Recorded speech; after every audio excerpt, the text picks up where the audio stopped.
ప్రతి ఉదయం దేవుని వాగ్దానం అనే కార్యక్రమానికి ప్రేమతో మిమ్మల్ని ఆహ్వానిస్తుంటున్నారు. యువతి కాల సమయంలో దేవుడు మన కొరకు ఏర్పాటు చేసినటువంటి వాక్య భాగము 91వ కీర్తన 16వ వచనాన్ని ధ్యానించుకుందాం. 91వ కీర్తన 16వ వచనాన్ని ధ్యానించుకుందాం. దీర్ఘాయువు చేత అతనిని తృప్తిపరచెదను, నా రక్షణ అతనికి చూపించెదను. క్రీస్తునందు ప్రేమైన దేవుని బిడ్డలారా, ఈ యొక్క చదవబడినటువంటి వాక్యభాగంలో పరిశుద్ధాత్మ దేవుడు మనకిస్తున్నటువంటి వాగ్దానము, దీర్ఘాయువు చేత అతనిని తృప్తిపరచెదను, నా రక్షణ అతనికి చూపించెదను. ఈ యొక్క వాగ్దానాన్ని దేవుడు మనకును మన కుటుంబాలకును ఆశీర్వాదకరముగా మార్చునుగాక. మరి ఈ యొక్క మాటల్లోని అంతరార్థాన్ని, ఆత్మీయ సత్యాలను మనం గ్రహించినట్లయితే, అర్థం చేసుకున్నట్లయితే, మరి కీర్తనకారుడు బహుశా మోషే ఈ యొక్క కీర్తన రాసి ఉండవచ్చు. పర్టికులర్గా మనకి ఇక్కడ తెలియపరచుకున్నప్పటికీ 90వ కీర్తన మోషే యొక్క కీర్తనగా మనం చూస్తుంటున్నాము. 91వ కీర్తన కూడా మోస్ట్లీ మోషేనే రచించి ఉండవచ్చు అని అనేక మంది అభిప్రాయం. ఏది ఏమైనప్పటికీ మరి కీర్తనకారుడు ఈ యొక్క కీర్తనలో అనేక విషయాలను బయలుపరుస్తూ ఉంటున్నాడు. 14వ వచనంలో మనం గమనించినట్లయితే, అతడు నన్ను ప్రేమిస్తున్నాడు గనుక నేను అతన్ని తప్పించెదను, అతడు నా నామం ఎరిగినవాడు గనుక నేను అతన్ని ఘనపరిచెదను అని అంటున్నాడు. ఈ యొక్క మాటలను మరి మనం అర్థం చేసుకున్నట్లయితే, మరి బహుశా దావీదు ఈ యొక్క కీర్తన రచించి ఉండొచ్చు అని మనం అనుకోవచ్చు. ఎందుకనగా దేవుణ్ణి అమితంగా ప్రేమించినటువంటి అనేక మంది వ్యక్తుల్లో మరి దావీదు ఒకటిగా ఉంటున్నాడు. దావీదు ఎక్కువ కీర్తనలు రచించాడు.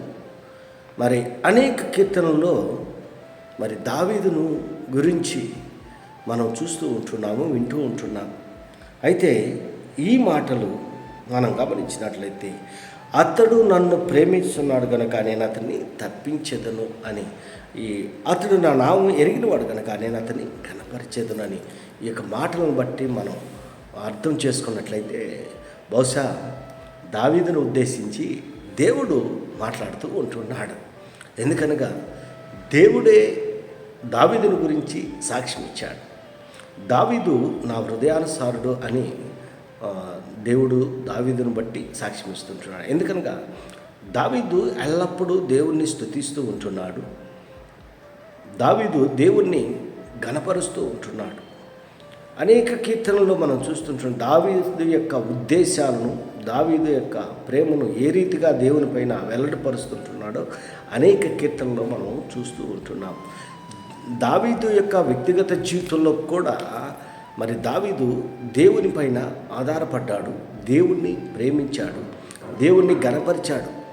అన్ని వేళలా, అన్ని సమయంలో దావీదు దేవుణ్ణి మరి మహింపరుస్తూ ఉంటున్నాడు. అందును బట్టే దేవుడు ఇక్కడ ఈ మాటలు మాట్లాడుతూ, దీర్ఘాయు చేత అతనిని తృప్తిపరిచేదను. దీర్ఘాయు, ఆయుష్ కాలాన్ని మరి దేవుడు అత్యధికముగా చేస్తాడని, అంత మాత్రమే కాదు, నా రక్షణ అతనికి చూపించేదను. మరి ఎంత గొప్ప సత్యాలను దేవుడు మనకిస్తుంటాడు. క్రీస్తునందు ప్రేమైన దేవుని బిడ్డలారా, ఈ ఉదయకాల సమయంలో దేవుణ్ణి ప్రేమించేటువంటి వారికి, దేవుణ్ణి ఘనపరిచేటువంటి వారికి దేవుడిచ్చేటువంటి బహుమానంగా మనం ఈ మాటలను బట్టి మనం అర్థం చేసుకోగలం.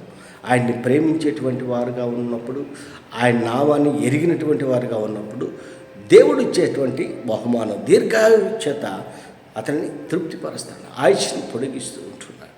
మరి బైబిల్లో మనం గమనించినట్లయితే మెతుషెల 969 సంవత్సరంలో బ్రతికాడు. దేవుడు అంతవరకు ఆయుష్ ఇచ్చాడు. మరి అదే రీతిగా చెప్పుకుంటూ పోతే అనేక మంది మరి ఎక్కువ సంవత్సరములు బ్రతికినట్లుగా మనం చూస్తాం. అందుకే 91వ కీర్తనలు అంటున్నాడు.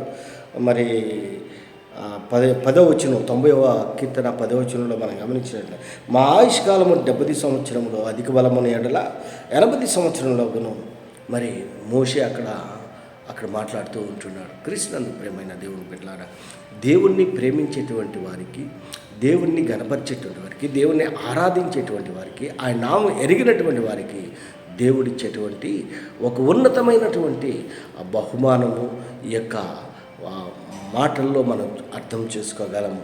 దీర్ఘాయువు చేత దేవుడు మనల్ని తృప్తిపరిచేటువంటి దేవుడుగా ఉంటున్నాడు. ఆయన రక్షణను మనకు కనపరిచేటువంటి దేవుడుగా ఉంటున్నాడు.